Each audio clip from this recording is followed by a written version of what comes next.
अस्सलामुअलैकुम नाज़रीन, मुंसिफ टीवी के प्रोग्राम नुक्ता नज़र में आपका इस्तकबाल है, खैर मकदम है। मैं हूँ आपका मेज़बान मोहम्मद हुसैनुद्दीन और इस वक्त स्टूडियो में हमारे साथ मौजूद हैं जनाब मुस्तफ़ा मोहसिन साहब, जो सीनियर जर्नलिस्ट हैं मुंसिफ टीवी से, और इंशाअल्लाह हमारे प्रोग्राम में आज साथ रहेंगे।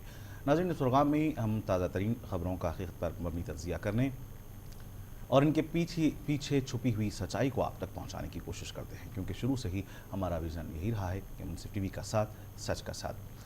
नाज़रीन, बताते चलें कि आम आदमी पार्टी, जिसने मुल्क को एक नया सियासी मुतबादिल देने का वादा के साथ दिल्ली में इक़्तिदार हासिल किया था, आज दाखिली इंतशार का शिकार नज़र आ रही है।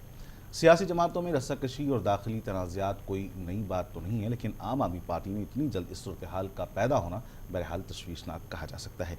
इसके अलावा अरविंद केजरीवाल और उनके साथियों की ये पार्टी दीगर सियासी जमातों से ख़ुद को अलग और मुनफरद बताया करती थी, और साथ ही इस पार्टी ने बड़ी हद तक एक इनफरादी शनाख्त बनाने में कामयाबी हासिल की थी, और इस लिहाज से पार्टी में इंतशार खुद ब खुद एक बड़ा मसला बन जाता है। आज पार्टी का एक अहम इजलास मुनक़िद होने वाला है, जिसमें दो अहम कायदीन प्रशांत भूषण और योगेंद्र यादव को खारिज किए जाने का इम्कान है। बहरहाल ये वक्त ही बताएगा कि आगे क्या होता है। आज हम इसी मौजू पर गुफ्तगू करेंगे और ये जानने की कोशिश करेंगे कि इस दाखिली इंतशार की वजह क्या हो सकती है। एक मरतबा हम फिर अपने नाज़रीन को बता दें कि आम आदमी पार्टी के दरमियान दाखिली इंतशार की कैफियत पाई जा रही है, और ये अब ढकी छुपी बात नहीं रही है, बल्कि कहीं ना कहीं ये बात अब मंजर आम पर आ गई है, मीडिया में भी पहुंच गई है। और बहरहाल शुरू में कायदीन ने इनकार की कोशिश की और ये बताने की कोशिश की कि ये बहरहाल एक समझिए कि झूठ है, या फिर समझिए कि उसमें कोई हकीकत नहीं है। लेकिन अब बहरहाल जिस तरीके से बातें सामने आई हैं, ख़ुद अरविंद केजरीवाल साहब ने ट्वीट किया है कि बहरहाल इन तमाम मामलों से उन्हें निजी तौर पर ठेस पहुंची है, दिली तकलीफ़ पहुंची है। लेकिन बहरहाल आने वाले दिनों में क्या हो सकता है, हम इस पर गुफ्तगू करेंगे। जी मुस्तफ़ा साहब, सबसे पहले तो हम आपका एक मरतबा फिर स्टूडियोज़ में खैर मकदम करते हैं, और हम जानना चाहेंगे कि आम आदमी पार्टी, जिसने बड़ी भारी अक्सरियत के साथ दिल्ली के इंतखाबात में कामयाबी हासिल की थी, अचानक इनके ही दरमियान इस तरीके की तनाज़ात की क्या वजूहत हो सकती हैं? जी बताता हूँ। आम आदमी पार्टी ने मुल्क में सियासत को एक नई इमेज देने की कोशिश की है, और ये बताने की कोशिश की है कि वो दीगर सियासी जमातों से अलग है। जैसा कि दीगर सियासी जमातों में फूट होती है और वहाँ के जो झगड़े दाखिली चलते रहते हैं, वैसे इसमें नहीं होंगे। पार्टी ने एक ऐसी इमेज ज़ाहिर करने की कोशिश की थी, लेकिन अब ये देखा जा रहा है कि पार्टी के जो फाउंडिंग मेंबर्स हैं, यानी प्रशांत भूषण हैं, योगेंद्र यादव हैं और शांति भूषण है, इन सबको जो है सो एक तरह से निशाना बनाने की कोशिश की जा रही है। तो इसकी वजह बुनियादी तौर पे ये हुई कि अगस्त 2014 में योगेंद्र यादव ने एक अखबार को इंटरव्यू दिया था जी, और इस इंटरव्यू की खुफिया तौर पर रिकॉर्डिंग कर ली गई थी। इस इंटरव्यू में योगेंद्र यादव ने उस सहाफ़ी से कहा था कि ये जो ढांचा है, पार्टी का जो ढांचा है, इसमें उन्हें जो हो सो कोई अहमियत नहीं दी जा रही है, और उन्हें जो हो सो उन्होंने पार्टी की हिकमत अमली को निशाने तनकीद बनाया था।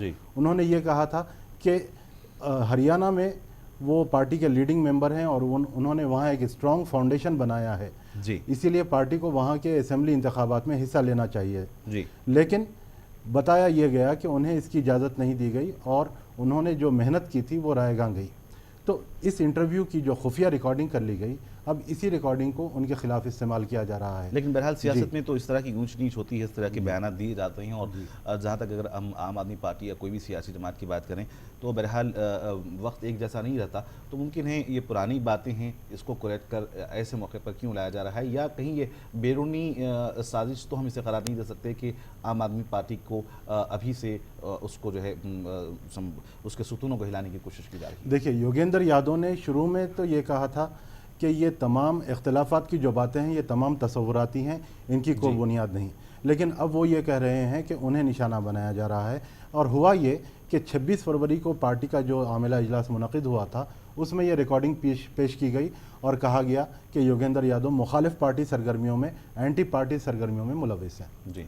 तो जब ये बात हुई, इसके बाद ये इल्ज़ामात सामने आए। पार्टी के एक सीनियर कायद हैं संजय सिंह, उन्होंने इल्ज़ाम आयद किया कि फाउंडिंग मेंबर जो हैं, जैसे शांति भूषण हैं, प्रशांत भूषण हैं, योगेंद्र यादव हैं, शालिनी भूषण हैं, ये लोग पार्टी पर अपनी गिरफ्त मजबूत रखना चाह रहे हैं, और ये लोग अरविंद केजरीवाल की मकबूलियत से परेशान हैं, और उन्हें कौमी कन्वीनर के ओहदे से हटाना चाहते हैं। इस मौके पर यानी 26 फरवरी को जो इजलास मुनक़िद हुआ था, उसमें अरविंद केजरीवाल ने पेशकश की थी कि वो कौमी कन्वीनर का ओहदा छोड़ देंगे।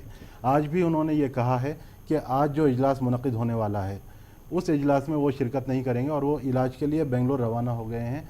उन्होंने बताया है कि उनकी सेहत ठीक नहीं है और वो कुछ नेचुरोपैथी इलाज करवाने के लिए 10 दिन के लिए बेंगलोर जा चुके हैं।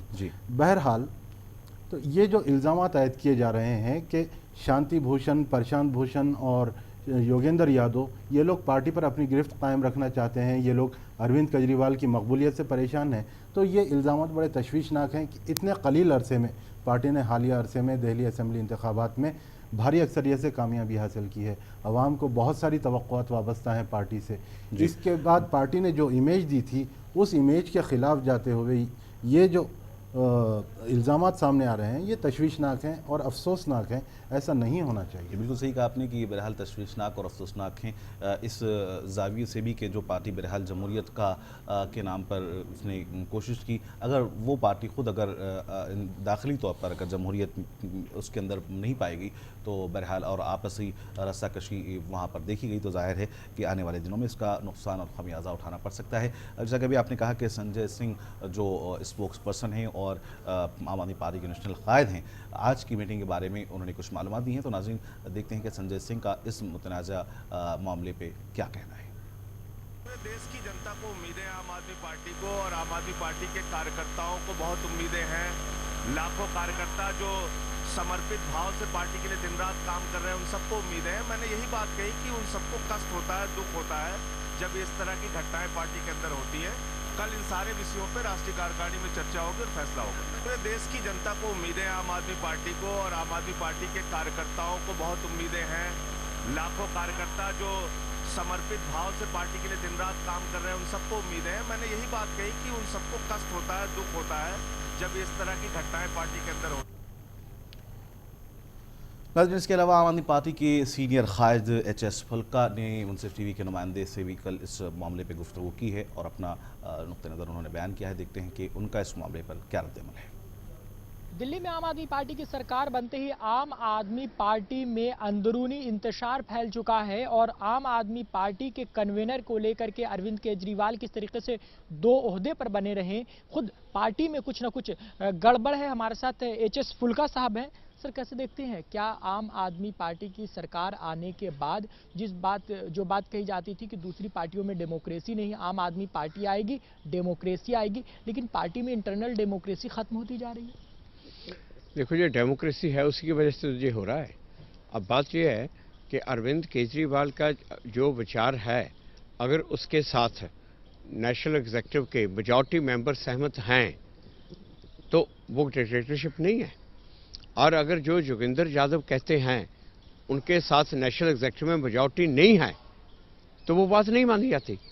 जिसके साथ मेजॉरिटी नेशनल एग्जीक्यूटिव के मेंबर होंगे उसकी बात मानी जाएगी। अब वो मेजॉरिटी अरविंद केजरीवाल के साथ है।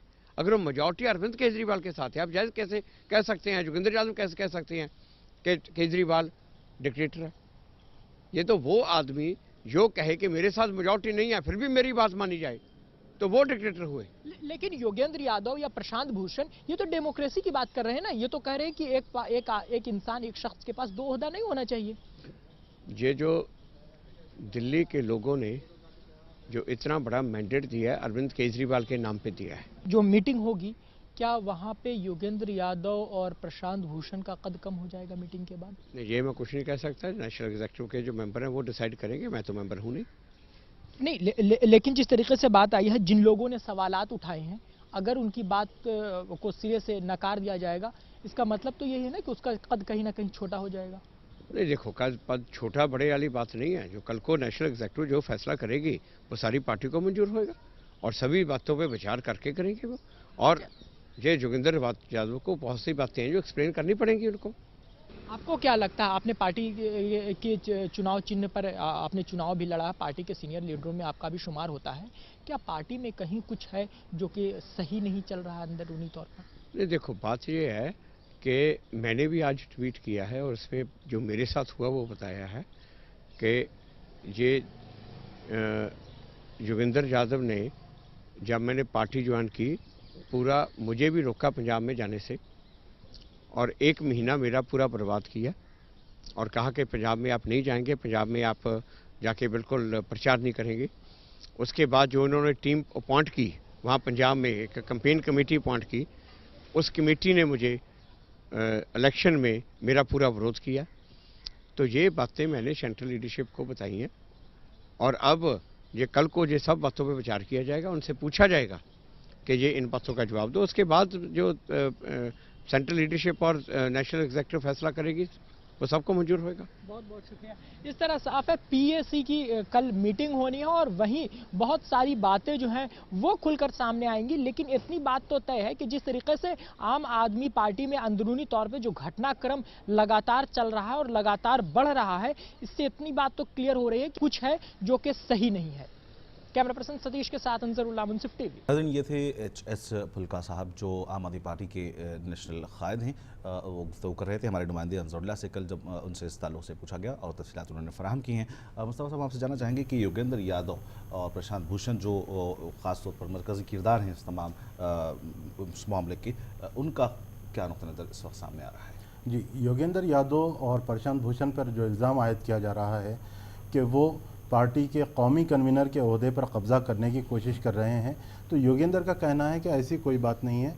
वो जिस मुकाम पर हैं, जिस ओहदे पर हैं, उस पर खुश हैं और उन्हें ऐसी कोई लालच नहीं है। इधर अरविंद केजरीवाल भी अपने इस्तीफ़ा देने की पेशकश कर रहे हैं। प्रशांत भूषण और शांति भूषण अरविंद केजरीवाल की तारीफ़ कर रहे हैं। वो ये कह रहे हैं कि अरविंद केजरीवाल पार्टी का सबसे अहम चेहरा है और उन्हें इस ओहदे पर बरकरार रहना चाहिए और कौमी कन्वीनर का ओहदा उन्हीं के पास रहना चाहिए। बहरहाल यह ऐसा मालूम होता है कि पार्टी के अंदर के जो कुछ मफादात हासिला हैं वो ये सारा तनाज़ा पैदा करते हुए, यानी जो खुफिया रिकॉर्डिंग की गई और जो इल्ज़ामात आयद किए जा रहे हैं, इस तरह से पार्टी में खलफिशार पैदा करना चाहते हैं, जो कि अफसोसनाक है। ज़रूरत इस बात की है कि आइंदा 5 साल तक पार्टी को मुत्तहिद रखा जाए, पार्टी ने आवाम से जो वादे किए हैं उन्हें पूरा किया। बिल्कुल सही कहा आपने कि इस बात की ज़्यादा तवज्जो दी जाए, इस बात पर ज़्यादा तवज्जो मरकूज़ की जाए कि जो वादे आवाम से किए गए हैं उन वादों को पूरा करने की पार्टी कोशिश करे, आपसी खलफशार से बचते हुए। नाज़रीन, यहाँ पर एक लेंगे छोटा सा वक्फा, लौटते हैं कुछ ही देर बाद और जारी रहेगा नुक्ता नज़र।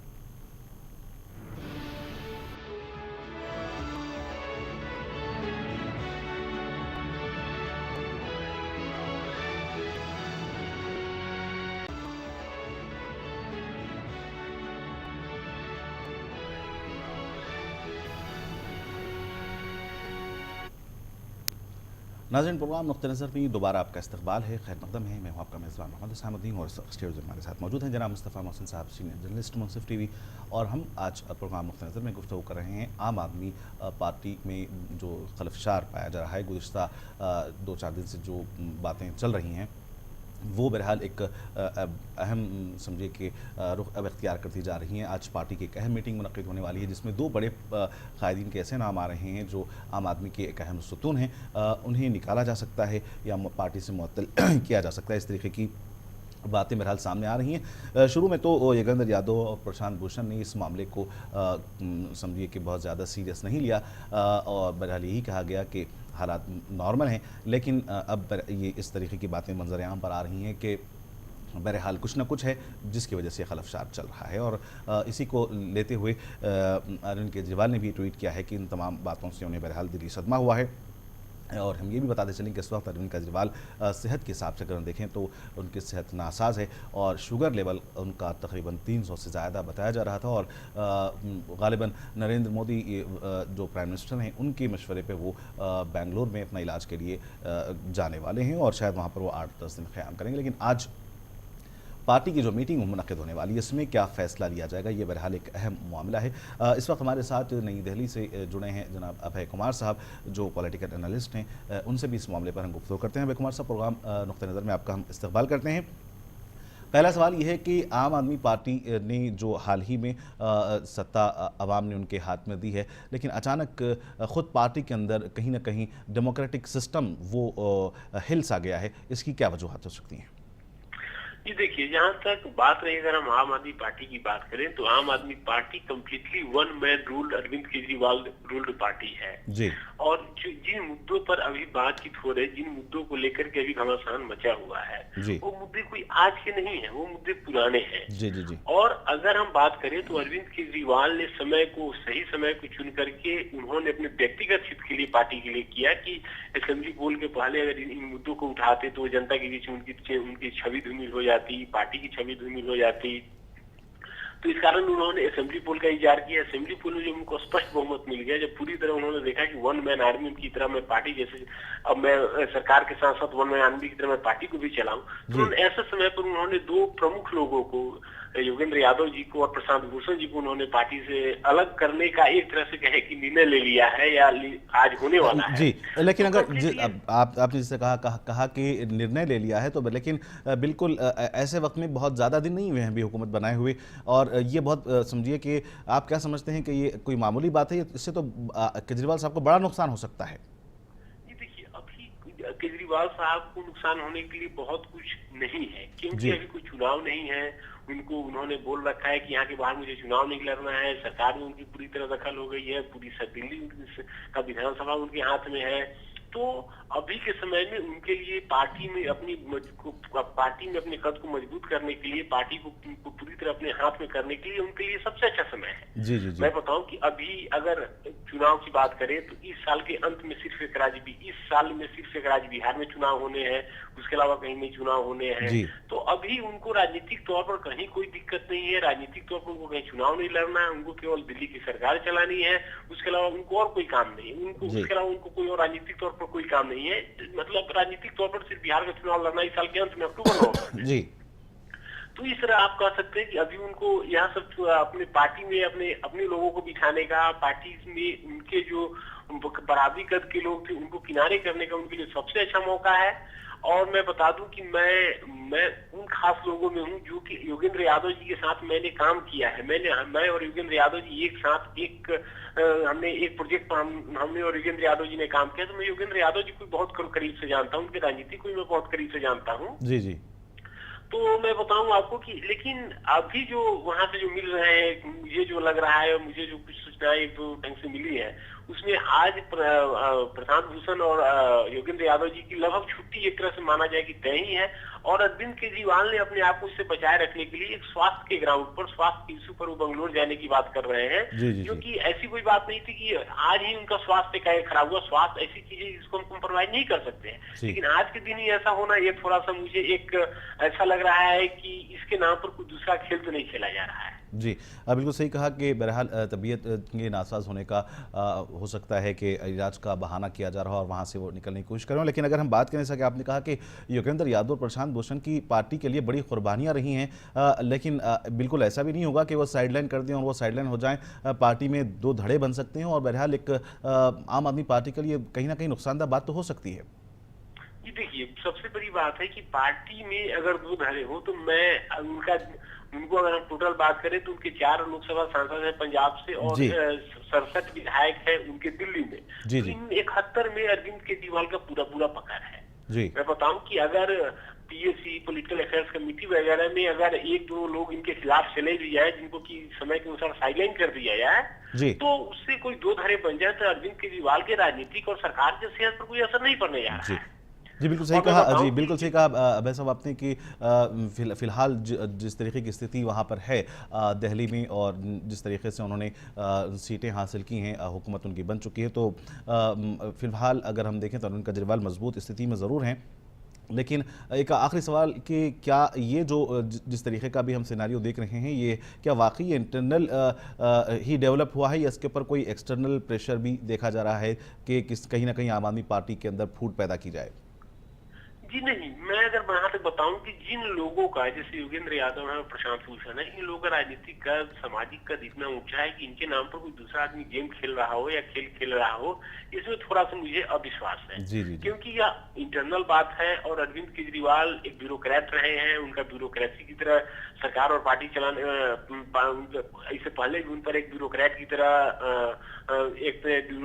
व्यवहार करने का आरोप लगता रहा है। पार्टी के अंदर में भी उन पर ऐसा लगा, शुरू में पहले भी कहा जाता था कि वो पार्टी को अपने मन से चलाने का प्रयास करते रहे हैं। तो कहीं ना कहीं ये इंटरनल बात है, इसमें एक्सटर्नल प्रेशर की बहुत ज्यादा ना तो मैं देख रहा हूँ, ना ही एक्सटर्नल प्रेशर की गुंजाइश है। जी, बहुत बहुत शुक्रिया अभय साहब इन मालूमात को हम तक पहुँचाने का। नाज़रीन, ये थे अभय कुमार साहब, दिल्ली से पॉलिटिकल एनालिस्ट, जो हमारे साथ हमारी गुफ्तगू में शामिल थे। बड़ी अच्छी बात उन्होंने कही कि ये कोई एक्सटर्नल प्रेशर नहीं हो सकता है, जो भी है इंटरनल ही है। और बहरहाल उन्होंने कहा कि कहीं ना कहीं इससे पहले भी अरविंद केजरीवाल साहब पर ब्यूरोक्रेसी का इल्ज़ामात लगते रहे हैं। एक आखिरी सवाल मुस्तफा साहब कि इन तमाम हालात का और आम आदमी पार्टी के अंदरूनी खलफशार का अवाम पर किस तरीके का असर पड़ेगा? अवाम पर बड़ा मनफी असर पड़ रहा है, क्योंकि उन्हें पार्टी से काफ़ी तवक्कुआत वाबस्ता हैं। अवाम इस पार्टी को दूसरी जमातों से हटकर देखते हैं। देखिए, आम आदमी पार्टी को कांग्रेस की तरह नहीं बनना चाहिए, जहां सिर्फ गांधी ख़ानदान का नाम चलता है, गांधी ख़ानदान के किसी रुकन के नाम पर काम होता है। आम आदमी पार्टी को ऐसा नहीं बनना चाहिए। इसमें भी दाखिली जमहूरियत होनी चाहिए, पार्टी के अंदर डेमोक्रेसी होनी चाहिए। और अरविंद केजरीवाल अगर वो अना का अपने मसला बना रहे हैं तो ऐसा नहीं होना चाहिए। अना का टकराव किए बगैर आवाम से जो वादे किए गए हैं उन्हें पूरा किया जाए तो ये सबके लिए बेहतर होगा, पार्टी के लिए भी बेहतर होगा, पार्टी का मुस्तकबिल भी इस पर डिपेंड है। दूसरी बात, प्रशांत भूषण और योगेंद्र यादव पार्टी के फाउंडिंग मेंबर्स हैं, बानी रुकन हैं। अवाम इन्हें पार्टी में देखना चाहते हैं। अगर इन्हें आज के इजलास में पार्टी से खारिज किया जाता है तो ये पार्टी के लिए हमारे ख्याल में बड़ा नुकसानदेह होगा। जी, बिल्कुल सही कहा आपने कि ये पार्टी में के लिए बड़ा नुकसानदेह हो सकता है अगर योगेंद्र यादव या प्रशांत भूषण को पार्टी से अगर आज के जो आमिल अजलास में मुअत्तल किया जाता है या खारिज किया जाता है। बहरहाल ये बड़ा नाजुक मरहला है, नाजुक दौर है। अरविंद केजरीवाल साहब को खुसूसी तौर पर इस तमाम सिनेरियो को देखते हुए अहम फैसला आज लेने की ज़रूरत है और कहीं ना कहीं पार्टी में जमहूरियत को बहाल करने की ज़रूरत है, ताकि आने वाले वक्त में दिल्ली के अवाम को एक साफ शफाफ हुकूमत मिल सके। नाज़रीन, प्रोग्राम नुक्ता नज़र को आज यहीं पर ख़त्म करने आपके मेज़बान मोहम्मद इस्लामुद्दीन को दें इजाज़त। उससे पहले एक मरतबा फिर हम आपका भी शुक्रिया अदा करते हैं कि आप हमारे साथ मौजूद रहे। देखते रहें मुनसिफ टीवी, हमें दें इजाज़त। खुदा हाफ़िज़।